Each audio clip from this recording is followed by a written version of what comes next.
Before Spider-Man ever had the exaggerated swagger of a black teen or was a crying bitch who died in Tony Stark's arms, he was Tobey Maguire.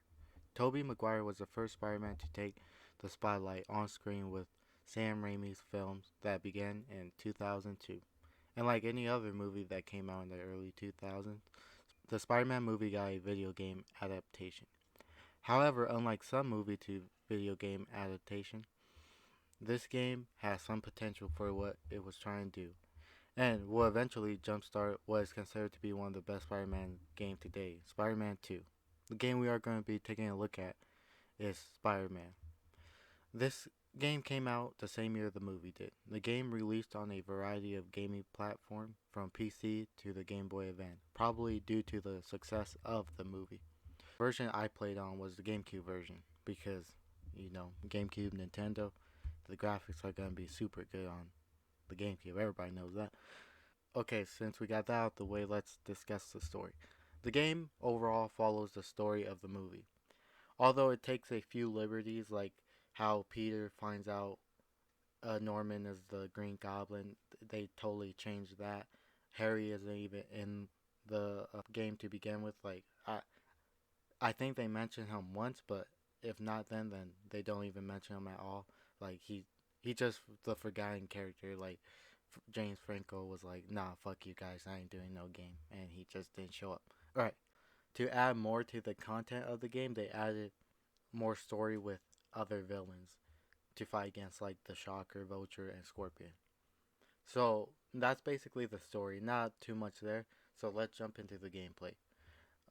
To begin, the missions are like really short. Like I think the longest mission is probably 10 minutes, but it lasts from like 5 to 10 minutes. I'll say that how long the missions usually are, and it could be challenging at times because since there are no checkpoints, so that means that once you die in a mission, so you could be at like literally the point where you go to the next mission, but if you die, you have to start the mission all the way over. So the game could be challenging at times, but I don't know if you could consider. No, yeah, it's challenging.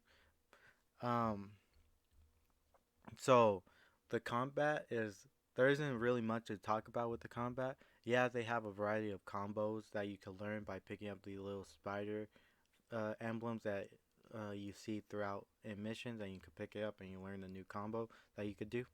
But I think that kind of dumb because they could have made it where you level up, or this is an RPG, but where after a mission you unlock a combo, or um, you earn like little tokens that you could pay for combos rather than doing this because it makes you have to go out your way. So if you're just playing blasting straight through the game, you're probably not gonna get any new combos.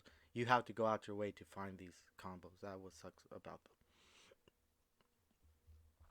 So and even with the combos, like I found some, I myself just kept to smashing the punch and kick button because like to me it was just a beat 'em up game that I smash type stuff. Um, and now let's talk about what most Spider-Man games are usually talked about today: the web swinging.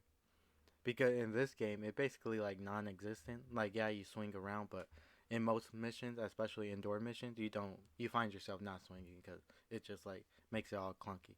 And like the web swinging, like it's just the same animation. So and he take these big strokes to get across. Like it's like the webs aren't even hanging on to anything. You look up, they're just going straight into the air.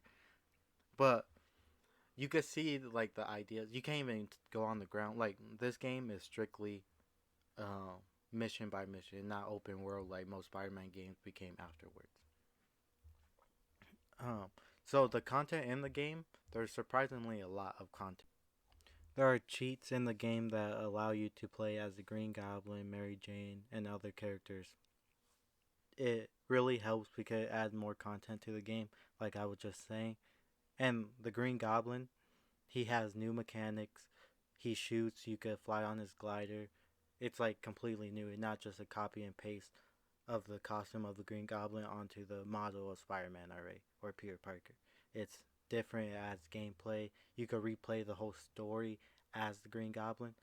It's just that using the cheats, you could either bypass the requirement to get the Green Goblin, or you could do the requirement, which is to beat the game on the highest difficulty. And with all that, I would say that the game accomplishes what it tries to do really well for its time.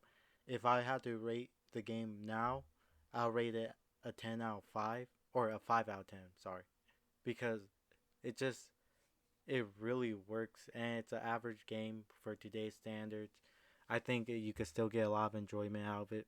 And that's basically it. Thank you for watching, and see you in the next video. Like, subscribe if you didn't like, and dislike, and that's it. Peace.